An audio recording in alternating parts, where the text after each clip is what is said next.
हो उस समय पर संक्रांति हो, मकर संक्रांति, उस समय पर लड्डू जाता है, मिठाई जाती है और मिठाई पड़ोसी के घर जाती है, रिश्तेदार के जाती है, वहाँ से भी हमारे यहाँ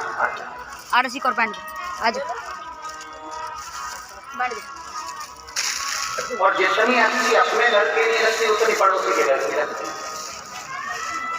हमारी मासी जी के यहाँ से आई, मामा जी के यहाँ से आई, काका जी के यहाँ से, काकी जी के यहाँ से आई। अच्छा, ऐसा प्रसंग नहीं है कि पड़ोसी के घर की ही मिठाई ठीक लगे, अपने घर भी अच्छी बनती है, पर ऐसा लगता है कि वहां से आई।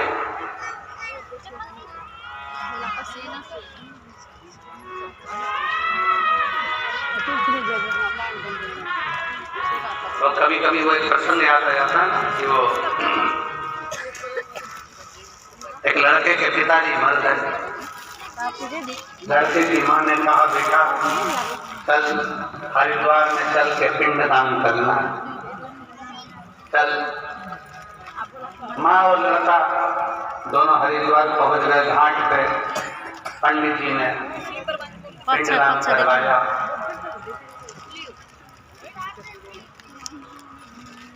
और पिंडदान करवाने के बाद वहां पर भोजन रखा। इतने में एक कौवा उड़ते उड़ते आया। लड़के ने अपनी माँ से कहा, माँ देखो, हमने सुना है कौवे के रूप में पितर आते हैं, आज मेरे पिताजी देखो कौवे के रूप में उड़कर आ रहे हैं। माँ बोली, हाँ बेटा, ये तो सही है कि पिताजी भोजन लेने आ गए।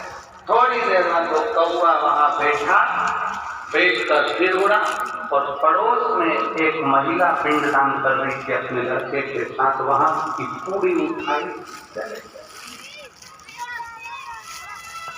बेटा बोला, देखो माँ, कौए नहीं, पास में से पूरी उठा ली पर अपनी पूरी नहीं उठाई। इतने में माँ रोती रोती बोली, पक्के में तेरा ही बाप है। तेरा ही बाप का पक्का? हमें पड़ोसी एक अदा कर दो। पक्के में तेरा ही बाप है। कभी उनको अपने घर का पसंद ही नहीं आया, जब भी खाया पड़ोसी का खाया। क्या कर रहे हैं?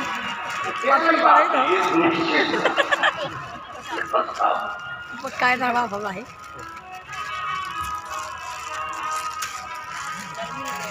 अब हमारे उधर की रीत है कि भाई मिठाई यहाँ से आई, वहाँ से आई, वहाँ से आया। क्यों, किस लिए? हम भारतीयों में ऐसा रिवाज क्यों है कि त्योहार पर, फंक्शन में, उत्सव में अपने घर की मिठाई दूसरे के घर की मिठाई अपने घर, ऐसा हमारे भारतीयों में ऐसा प्रसंग क्यों आता है? उसका कारण केवल एक सुदामा जी के चरित्र से है। सुदामा जी की पत्नी रोज कहती रही कि जाओ द्वारकाधीश के दरवाजे जाओ, द्वारकाधीश के दरवाजे जाओ, द्वारकाधीश के दरवाजे प्रसाद ले लो।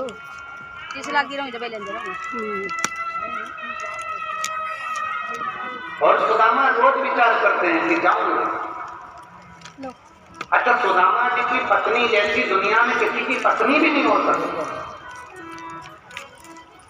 कथाकारों भले सुदामा जी की पत्नी को थोड़ा सा दुष्सेल बताते हैं, क्रोधिला बताते हैं, परशु महापुराण की कथा चलिए, सुदामा जी की पत्नी जैसी दुनिया में कोई पत्नी नहीं हो सकती, जो अपने पति से रोज कहती है, जाओ द्वारकाधीश के दरवाजे जाओ, जाओ द्वारकानाथ के दरवाजे जाओ, जाओ द्वारकाधीश के दरवाजे जाओ। दुनिया में ऐसी पत्नी कम होती है जो अपने पति को रोज भगवान शंकर के मंदिर भेजे। दुनिया में ऐसी पत्नी कम होती है जो रोज अपने पति को भगवान के दरवाजे पर भेज दे, सत्संग में भेजे। सुबह से सुदामा जी की पत्नी उठती थी और रोज कहती थी द्वारकाधीश के पास जाओ, और एक आज की पत्नी सुबह से उठते से कहती जाओ दूध की थैली लिया।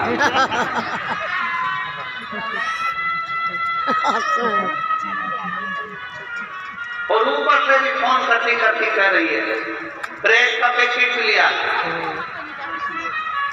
और सुनो, आते आते आते आते देख के आना, थोड़ा वो पार्लर वाली 3 दिन पहले गई थी, डिप्रेशन पापड़ पहाड़े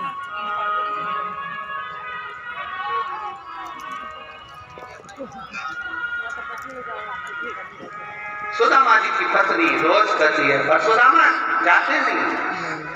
जो महापुराण की कथा कहती है, जब तक पल्ले में पुण्य एकत्रित नहीं होगा तब तक भगवान के दरवाजे, सत्संग में गुरु के दरवाजे तब तक आप नहीं पहुंच सकते जब तक आपके पल्लों में पुण्य ना हो। इसलिए हमारे भारतीयों में रीत है, पड़ोसी के घर से मिठाई आती है, हम पड़ोसी के घर मिठाई देते हैं कि हो सकता है हमने जितना भजन करा हो, हमने जितना पुण्य करा हो, उससे 4 गुना ज्यादा भजन पुण्य किसी पड़ोसी ने करा होगा तो उसका पुण्य हमारे खाते में आएगा, हम बात कर जाएंगे। इसलिए उसकी रीत हमारे यहाँ